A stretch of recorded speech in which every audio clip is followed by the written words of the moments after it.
सर्वप्रथम महाराजांनी सांगितलं की आपण एक कथा घेऊ म्हणून. मग आम्ही एक प्राथमिक बैठक केली. प्राथमिक बैठक करून एक दिवशी अशी मोठ्या प्रमाणात बैठक ठरवली शाळेत, तिथं आपल्या संताबा मंगलनाथ कॉलनी.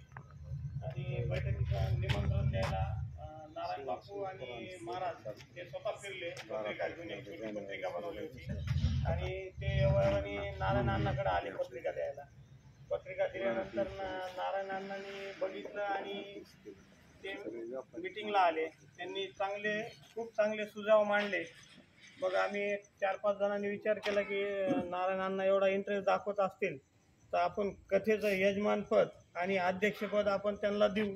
आणि त्यांच्याकडून महाराजाची जी 3,51,000 रुपयाला आम्ही केजला जाऊन महाराजांनी 4 लाख रुपये सांगितले होते, परंतु गौतम शेठ खटोरला आणि बऱ्याच जणांना मध्ये टाकून महाराजाकडून 3,51,000 रुपये कबूल केले. आणि मग अण्णांनी ती राशी द्यायचं कबूल केलं. मग अण्णाच्याच घरी आपण ठरवलं की अण्णा तुम्ही अध्यक्षपद आणि यजमानपद पण. मग वर्गणीचा विषय निघाला. खर्चाचं बजेट काढलं. ते साधारणतः आपल्याला 20 ते 25 लाख रुपयाचा खर्च आहे. त्या हिशोबाने मग आपण नियोजन करत गेलो. त्यातला 3,51,000चा पार्ट अण्णांनी स्वतः डिक्लेअर केला. आणि त्याच्यानंतर मग आपल्याला पैसे लागतात म्हणून काही नावं काढले. त्यात आपण सुभाष बाप्पा सोळंके यांच्याकडे गेलो, त्यांच्याकडून 1 लाख रुपये घेतले. कानारे साहेबाकडून 1 लाख घेतले. मी स्वतः 1 लाख रुपये दिले. मग काही कीर्तन सौजन्याने ते केल्यानंतर आता आपल्याला 2,71,000 रुपयाचा मंडपचा खर्च आहे. 1 लाख रुपये जवळपास साऊंड सिस्टीमचा खर्च आहे. आणि काही यजमानपद आणखी आपले जेवणाचे आणि कीर्तनाचे राहिलेले आहेत. त्याच्यासाठी आपल्याला थोडं वर्गणीसाठी पण फिरावं लागणार आहे. काही मोठे आकडे जर आले तर आपल्याला छोटे आकडे म्हणजे परिश्रम पण खूप असतात.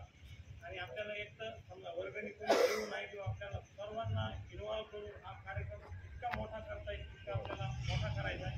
आणि सर्व समित्या हे सगळं नियोजनबद्ध करून एक माजलगाव चांगला उत्सव कसा राबवता येईल किंवा दरवर्षी लोकांनी म्हणलं पाहिजे की तुमचा कीर्तन महोत्सव त्या वर्षीचा खूप चांगला झाला. 2024चा 2025 तर आम्ही ह्याच्यात इन्व्हॉल्व होतो, आम्ही काही राशी देतो, या टाईपचा कार्यक्रम झाला पाहिजे असं एक आपल्याला नियोजन करायचं आहे. त्यासाठी आपल्या सर्वांनी तन मन धनाने त्यात सामील होणं अत्यंत आवश्यक आहे. कारण आपला व्यापारी महासंघाचं सुद्धा नाव प्रमुखमध्ये टाकलेलं आहे त्यांनी आयोजकामध्ये.